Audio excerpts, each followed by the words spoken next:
Lecture 16, continuing with the question, does justice require equality? Recall Rawls's two principles of justice.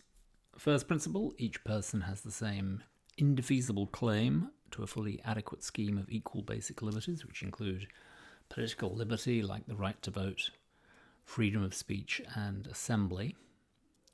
And the second principle, which is in two parts, social and economic inequalities are to satisfy two conditions.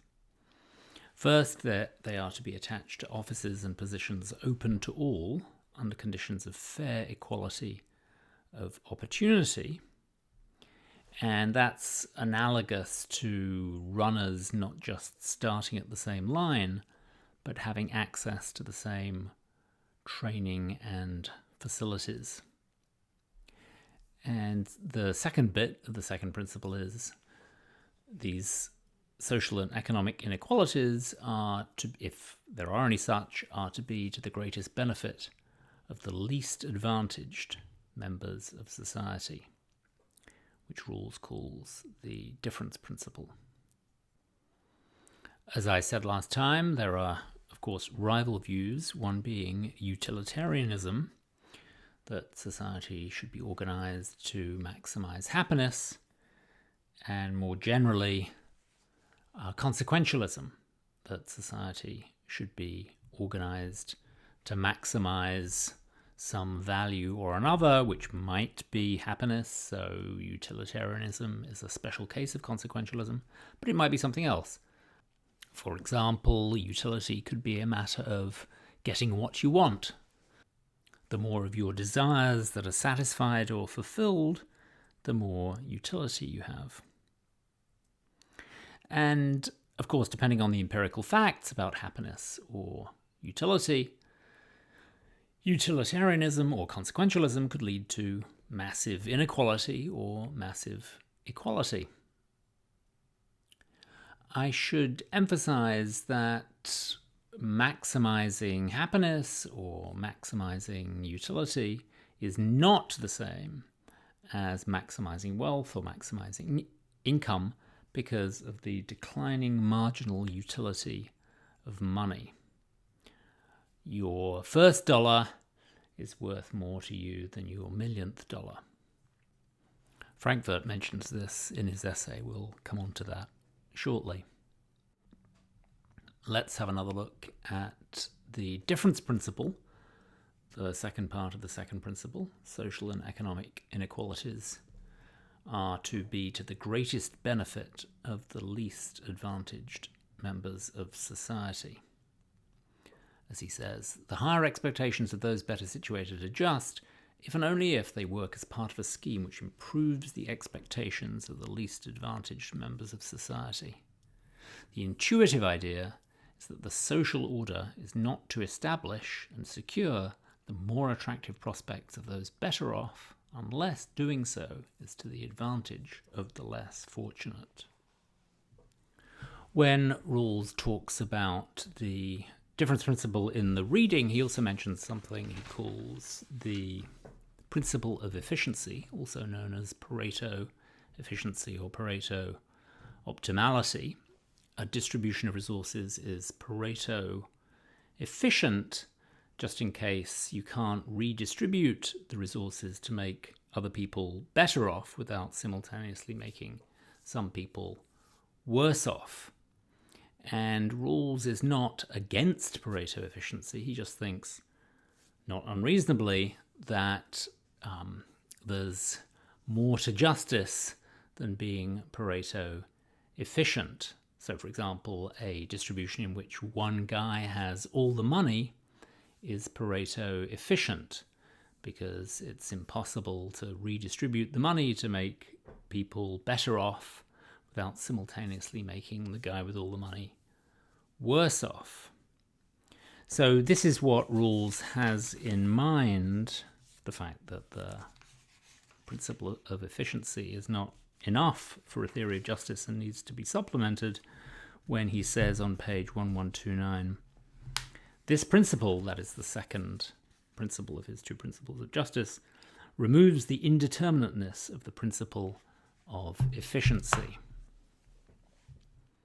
And one more look at our illustration of the difference principle. If we have two arrangements, suppose these are the only options for distributing resources, A and B, and those at the bottom of the ladder are worse off in A than they are in B, then no matter what's going on at the higher rungs, B is better than A from the point of view of the difference principle. I should say that we're, in this discussion, ignoring all sorts of complications. Among other things, we're just ignoring the difference between income and wealth. Now, Rawls is, of course, not a strict egalitarian. He's perfectly happy with inequalities, provided that they conform to the difference principle. But there is something egalitarian about Rawls's view, and he tries to explain what that is in section 17 of A Theory of Justice, which is in the reading. It's called The Tendency to Equality. So one egalitarian strand is that, on his view, quoting from Rawls, those who have been favoured by nature, whoever they are, may gain from their good fortune only on terms that improve the situation of those who have lost out. Now let's turn to a very different picture of how society should be organised with respect to wealth. Harry Frankfurt's. Frankfurt begins equality as a moral ideal by saying, economic egalitarianism is the doctrine that it is desirable for everyone to have the same amounts of income and of wealth, for short, money. What's more, it's not just a mistake, it's positively harmful. The mistaken belief, he says, that economic equality is important in itself leads people to detach the problem of formulating their economic ambitions from the problem of understanding what is most fundamentally significant to them. It influences them to take too seriously, as though it were a matter of great moral concern, a question that is inherently rather insignificant and not directly to the point, namely how their economic status compares with the economic status of others. It leads them to keep up with the Joneses, in other words. In this way, the doctrine of equality contributes to the moral disorientation and shallowness of our time. Frankfurt considers an argument for egalitarianism, which is worth thinking about. It has two premises. For each person, money has diminishing marginal utility. And second, for each person, the value or utility of money is the same. From which it follows, and here it would be a good exercise to convince yourself of this reasoning, that an equal distribution of money maximizes total value. So if you're a consequentialist and you accept these two premises, then you should be an egalitarian, because being a consequentialist, you think society should be organized so as to maximize total value, and the conclusion says that an equal distribution of money does that. Now, Frankfurt is not a consequentialist, so he could resist the step from the conclusion C to egalitarianism. But in any event, he argues that both premises are false. He has an interesting discussion in particular of P1, that for each person money has diminishing marginal utility. I mean, it certainly does for some people, but Frankfurt questions whether that's true of everyone. And he does draw an important distinction between the marginal utility of certain goods, like, say, food, and the marginal utility of money. Obviously, food has diminishing marginal utility because you can only eat so much. But given that money is the thing that functions as a generic instrument of exchange, you can use it to get anything. You don't have to just spend your money on a single thing like food. It's a lot less clear that money always has diminishing marginal utility.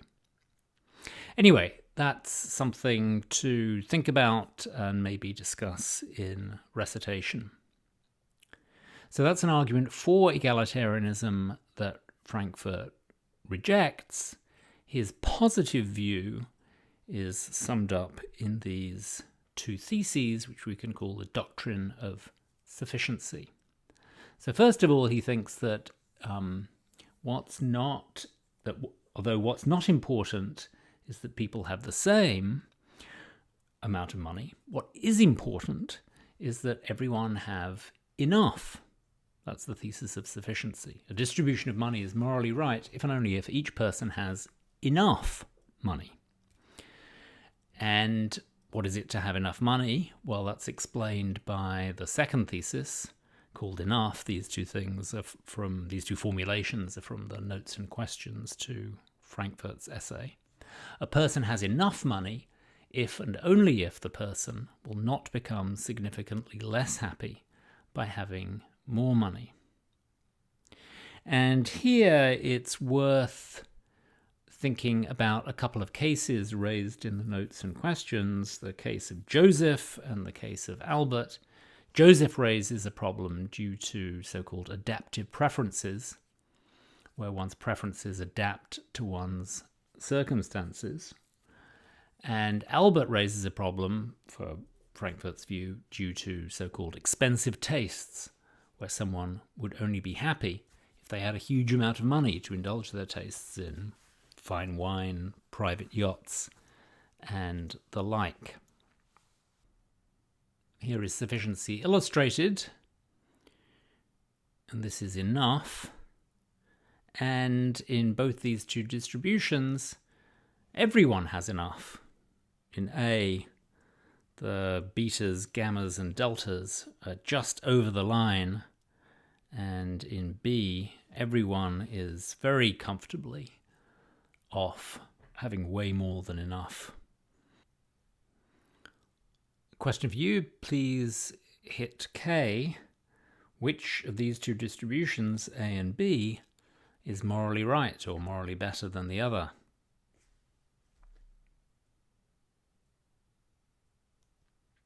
Well, of course, they are the same, according to Frankfurt. They're both morally right. None is morally better than the other.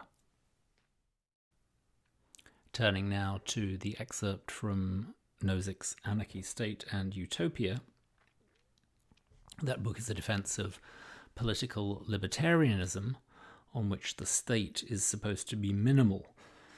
It should restrict its activities to the protection of individual rights, rights to life, liberty, property, and contract, and it should not use state power to redistribute income or to protect people from harming themselves or to make them good people. Any more extensive state, according to Nozick, will violate people's rights. Nozick calls his own theory of justice the entitlement theory, and he contrasts that with theories that use what he calls end state or patterned principles to determine what's just. So an end state principle says that what matters is the distribution, not how the distribution came about. So it's ahistorical. A patterned principle of distribution says that resources should be distributed in a way that tracks certain features of individuals, their moral merit, how hard they work, or how happy they are, or how well they're doing relative to others. Rawls's view is both end state and patterned, and Nozick's view, Nozick's entitlement theory, is neither. Here's Nozick on patterned principles riffing on a slogan made famous by the German political theorist Karl Marx: from each according to his ability, to each according to his needs.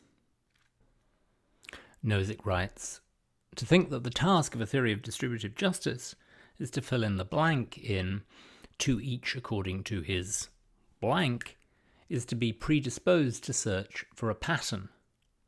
And the separate treatment of from each according to his blank treats production and distribution as two separate and independent issues. So on Nozick's entitlement view, these are not two separate issues. If you make something, provided that you've acquired the resources to make it legitimately, you're entitled to it. The state can't take it away and give it to someone else just because this other person doesn't have much. Nozick argues against both patterned and end-state principles using the example of Wilt Chamberlain. Wilt was a center for the LA Lakers, and he once scored 100 points in a single game. I think he was named most valuable player 4 times.